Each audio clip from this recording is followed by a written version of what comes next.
Get those Cybermen out. G'day guys, Sam from the Side Bin here. Today we are playing a best of one battle. It is Pilaf set 10 only versus Frieza Victory Strike with a few set 10 changes. Thought I'd try and bring older kind of swap into Victory Strike back, see how that goes. Don't forget to like and subscribe and enjoy. Alrighty, so we have Shay playing set 10 only Pilaf on the left versus myself playing U7 Frieza Victory Strike. I just thought I'd give this one a go again. I've always loved this deck. I mean, just because I've got Awakened Power, I've always just trying to make decks that use it. Thought I'd try and set it up with the, some set 10 cards, which actually isn't much that fits in here, to be honest. It's more stuff from DB5. But I thought I'd give it a go. Against Pilaf, against the Swarm deck, it's really going to be tough because you obviously want to stay high life with this. You don't need to awaken because you're not attacking, and your leader skill is pretty damn good on both sides. So charging. So for people who maybe haven't seen this leader, if you're newer, this leader you can drop a Universe 7 card from your hand and it lets you draw 2 cards on the unawakened side, and on the awakened side you drop a Universe 7 card from your hand, you draw 2 cards and rest mode one of your opponent's battle cards. The cool thing is you don't need to attack with this, so it's a perfect leader for Victory Strike because you're not trying to give them cards from their life. And you just want to kill them with one hit. Problem is against Pilaf, he doesn't need to awaken to to get to 4 life to awaken, so that can be a problem. So dropping a Universe 7, drawing 2, playing the first swap piece, and then swapping into the second swap piece, and passing turn. The only problem with this deck now is there's so much removal for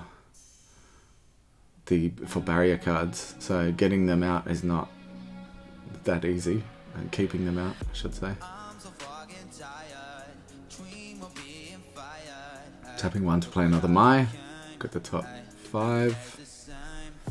Pick a Earthling and add it to your hand. There we go. Earthling with 4 or less, I should say. I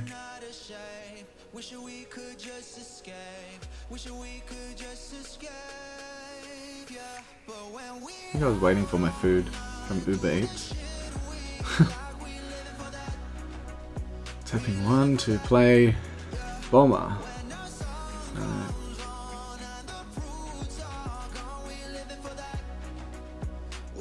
Bulma giving my plus 5k with the activate main. Pilaf Awakening with 3 battle cards in play. Playing a free critical attacker. Just the swarm potential in this is crazy. I mean, you haven't even got to the big guys yet. Tapping 2 to play Vegeta. So this is where it can get really good. So with the leader you can pop 3 cards, give Vegeta triple attack, and Vegeta negs something 5k for each attack plus scan the marker. Becomes really hard to get rid of. Swinging leader with his leader, draw a card. The only problem you have in this deck is lack of hand size because you're playing your whole hand, so all your cards are on the board.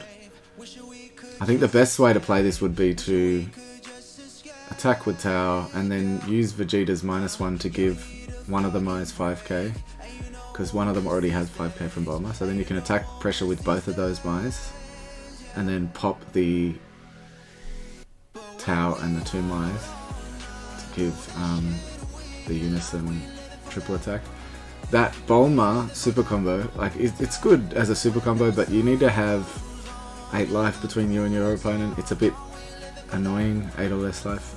The best thing for it is to play it for 1, buff your Unison by 5k for the turn, and then give it triple attack. So now you're really making it a lot stronger. So he forgot to attack with the Mai there. I really think it would have been better to do that. Oh, okay, he didn't buff Mai earlier. Fair enough. So he did give it to the Unison. So Unison's now 20k, triple attack. You can't neg that guy because he has barrier.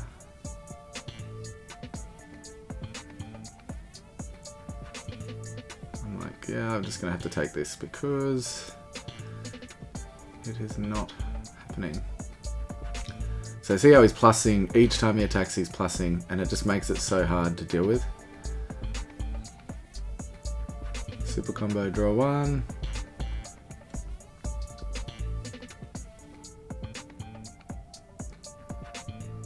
And Zeno negate. To stop that attack.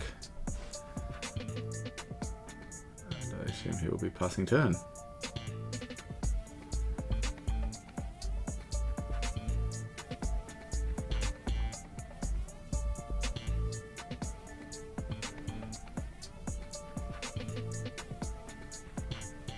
One. Charge. So when you're playing this deck you need all yellow energy because your energy color doesn't matter for any Universe 7 cards you want to play, but for swap it does, so you need that. So dropping a Universe 7, drawing 2. So at this point you can go into the 3-drop. I don't remember if I do. It's probably not the best because that card's safe on the board there, so it's better to probably do it next turn and leave yourself open. Oh, maybe not. Okay, swapping.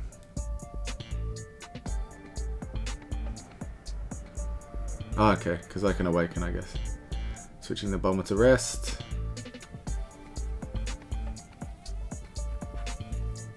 Awaken, untap 2. So sadly, you want to awaken on turn 4 with this deck, which against the aggro deck is not very easy to do.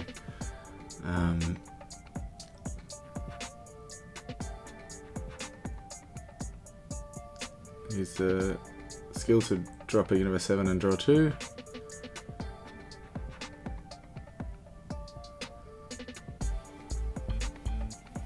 So that Goku and Hit is from the new set. That is a Universe 7 card. I wanted to charge that on turn 1. You want to charge that on turn 1. It's my only multicolor, and I don't want to have a blue energy. So if you charge that turn 1, and then you can use a rifle, it's really good because you can block 2 attacks a turn. It's great in this deck. It obviously didn't work in my favor at the moment, or this time. Swing into Bulma with leader.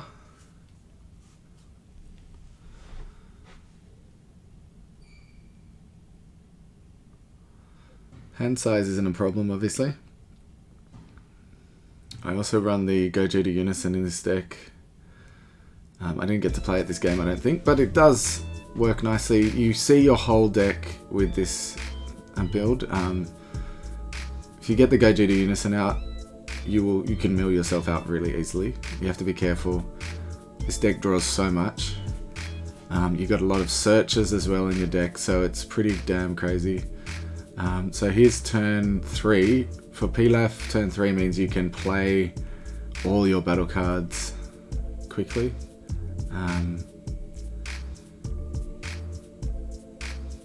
So you can spam out your bots, which he's got the shoe in hand there. He can play that for 2, look through the deck and play 2 more 15Ks. Pretty good value.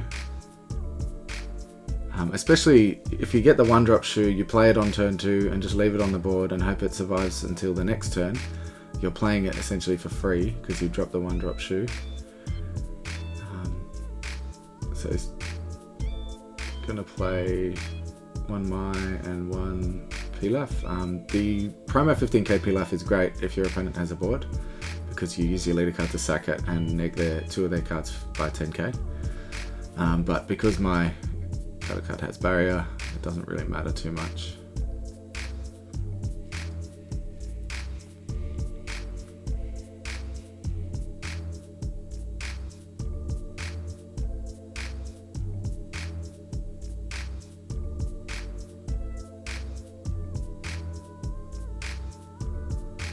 Swinging with Unison, I am using a Nimbus.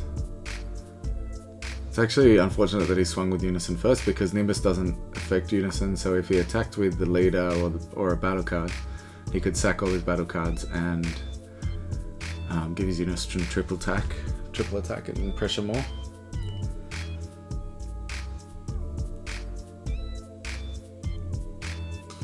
To leader.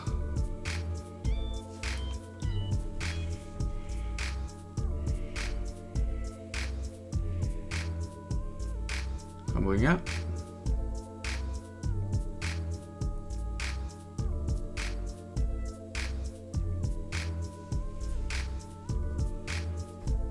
Tapping 1 to play the 1-drop Pilaf. Lets you look at the top 5, choose a Earthling, same as the Mai. It lets you choose a Unison with a specified cost of 4, but I don't run those. We don't run those in this Pilaf deck because Vegito is just, I don't know, man. It's not good.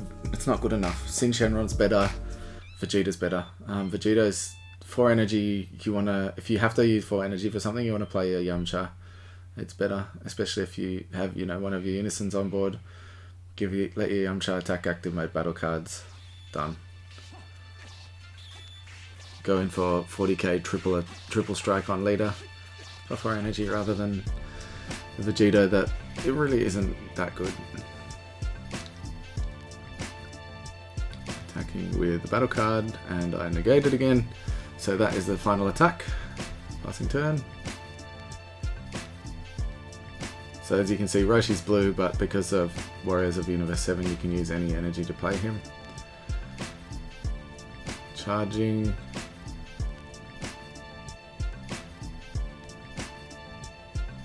Turn 3. Leader skill, drop a Universe 7, draw 2. Could have rest moded a card, I think I forgot. Yeah, sadly. Strategies of what is that called again? Can't remember what that card's called. Universe 7 assemble maybe? Something. Anyway, you look at the top 7, choose a Universe 7 and add it to your hand.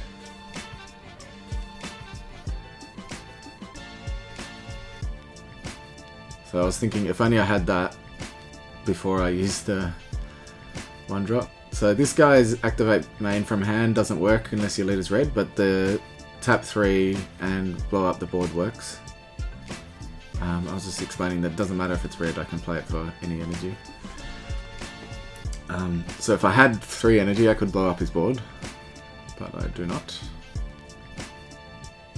Tap 1. Strategy, whatever that card is called again. I keep thinking strategies. Strategies is the one that gives all Red Sands barrier, I believe. So that's the card I was looking for. I already have a Victory Strike in my hand, so I was looking for Height of Mastery.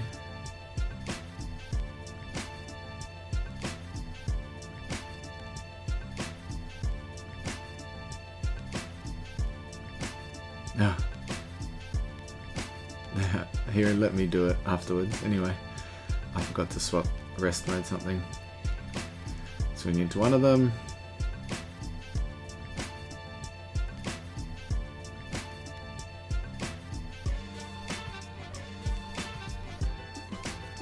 Saved it.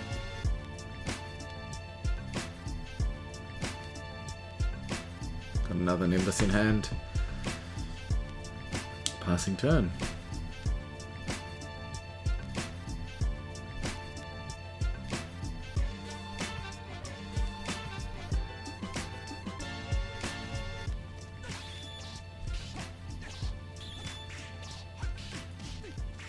Charging a Pilaf.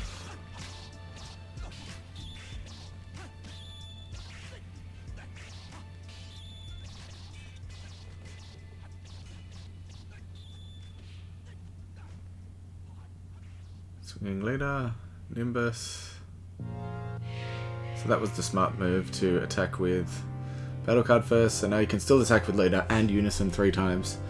Which is going to be pretty hard to survive, I believe. So playing the critical and then sacking the 3 battle cards. Swing leader, unison triple attack.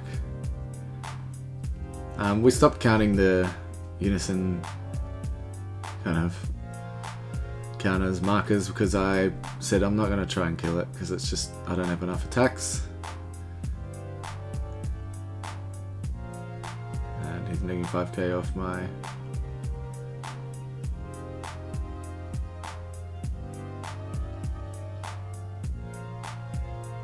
Roshi. 15k to leader. Combo off. Swing leader again. 15k, take it. Swing leader. Another 15k. So then he still has a critical and comboing off. And the leader swing.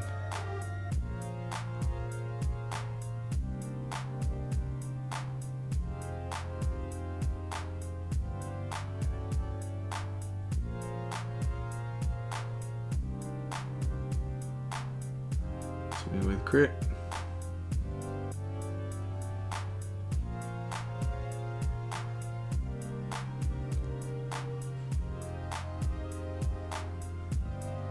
I was almost pretty happy that he comboed there so that I could not waste a super combo. Draw a card. Charge.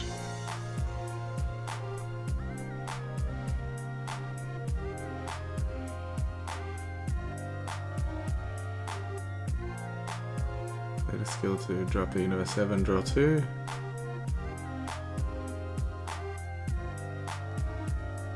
I was like, oh well, I'll just do it.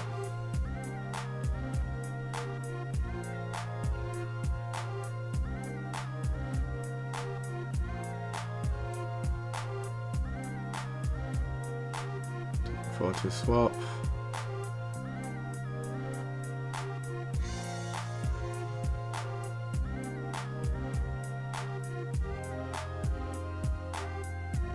So he's like, should I use the counterplay? So I was like, okay, if you're using the counterplay, I will switch his Yamcha to rest mode.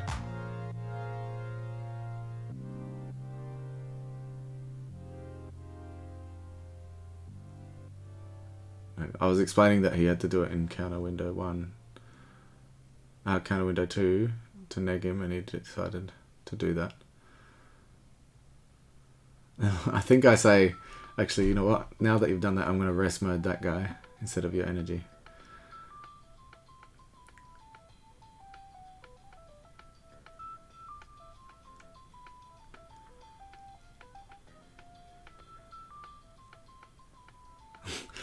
And after saying, don't worry about the counters, the markers, now I'm like, oh, I might attack him. So I think he's up to 9. Yeah.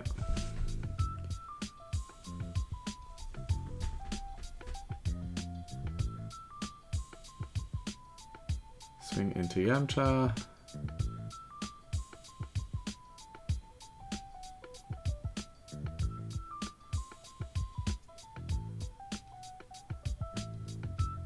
Letting him die.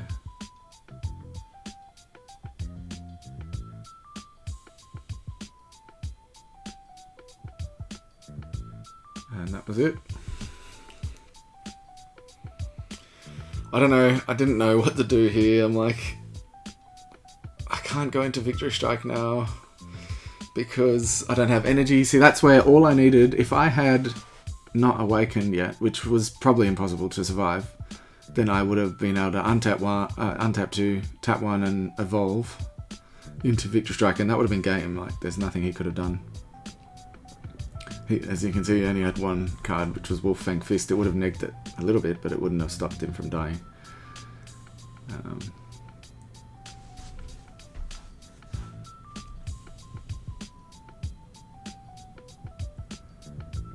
We want to play Mai. I think it's just too much for me here. My hand's pretty small. I don't have any energy. And one of my cards is obviously a 10k 1 energy, which I can't combo with the Victor Strike.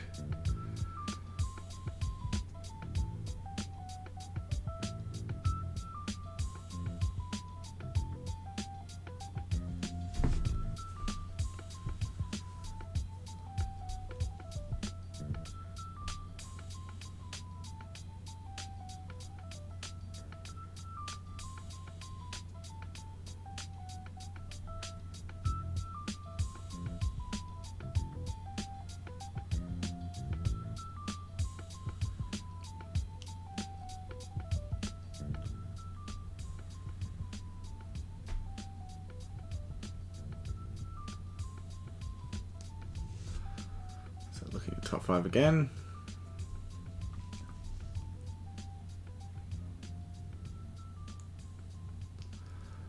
So he's found Ostrich form, which negs 25k off a card, so he can play that, and then he can give his leader his unison triple attack and neg and kill the Height of Mastery. I think that's where it's like pretty much game. There's nothing I can do.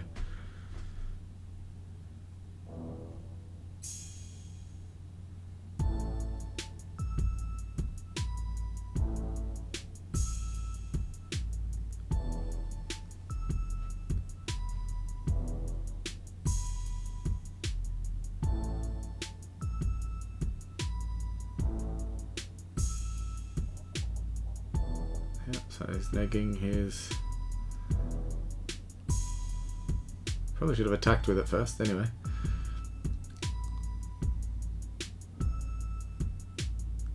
Yeah, so he's attacking 3 times, so... Killing my Heart of Mastery, which pretty much destroys the whole game plan. Comboing out of that, swinging again.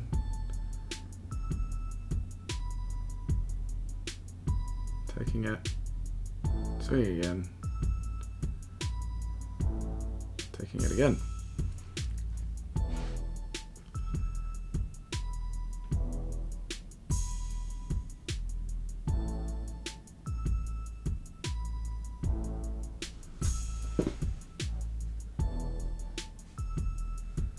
Tapping 1, oh, not tapping anything, dropping a card to draw 2.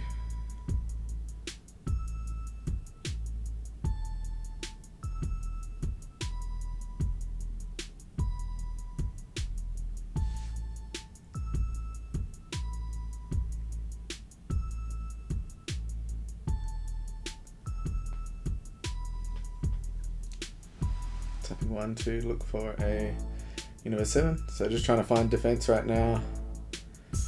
Got a negate. Still, it's not gonna do much.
Negate.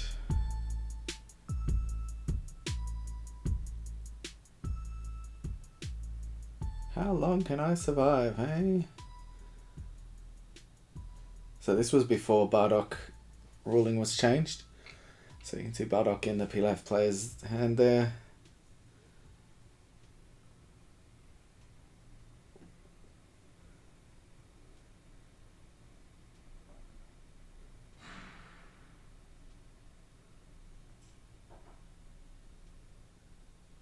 Tapping 3 to play Bardock. It's like, how long can I survive against this swarm? He's got full life, still 8 life, so it's not like he has to worry at all. He's not going to deck out or anything. I'm on 1, so all that takes is 1 attack to go through pretty much.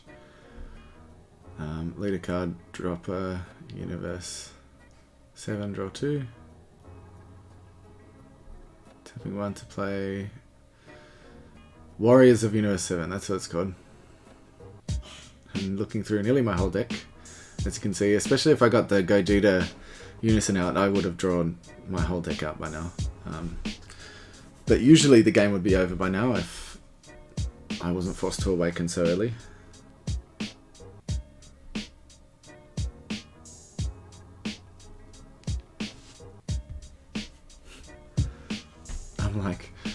I can get this 5-drop, but you have too much life. So I think what I should have done was just pressure life with Height of Mastery. Whether or not I would have survived if he had a bigger hand is unsure. Well, I'm not sure. But then at this stage I could have played that 5-drop and made it so his attack wasn't able to be negated, and it would have been a, you know, significant threat of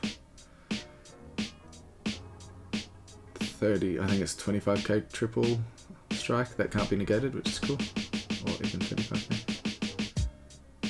He's just playing Yamcha for some reason. So I think I said I'll use that to rest your Yamcha.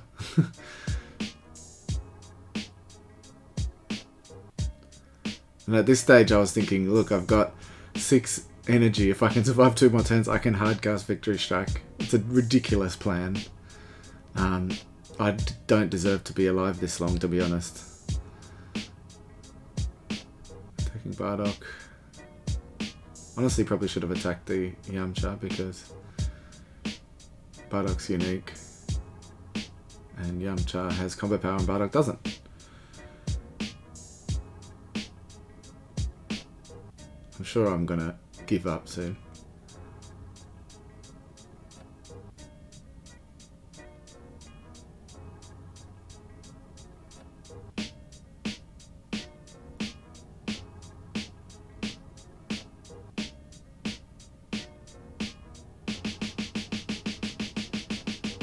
Playing 2 more 15Ks.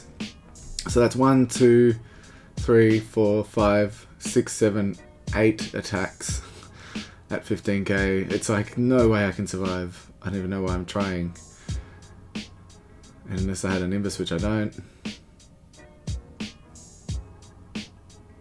Oh, less than 8. He just wanted to neg my card. So that drops it down to 6 attacks. Super combo.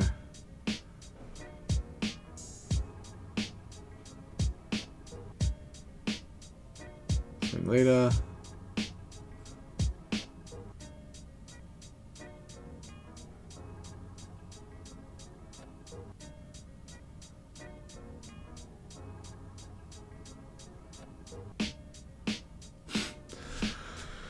Another Bardock in hand, but no energy to play it.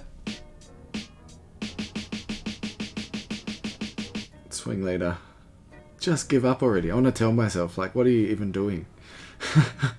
Anyway, it's a fun deck, honestly. U7 Victory Strike, I feel like it still holds up. As you saw there, if I just wasn't playing against this matchup or such an aggro matchup, I would have been able to, you know, win or get Victory Strike out on turn 4 on curve. But anyway, thanks for watching, guys. Thanks for watching, guys. Remember to like and subscribe to keep up to date on all the Dragon Ball Super content. We want to thank Grand J Games for all their support and remind you to use the code CyberMan5 at grandjgames.com for 5% off all your singles needs. Cheers.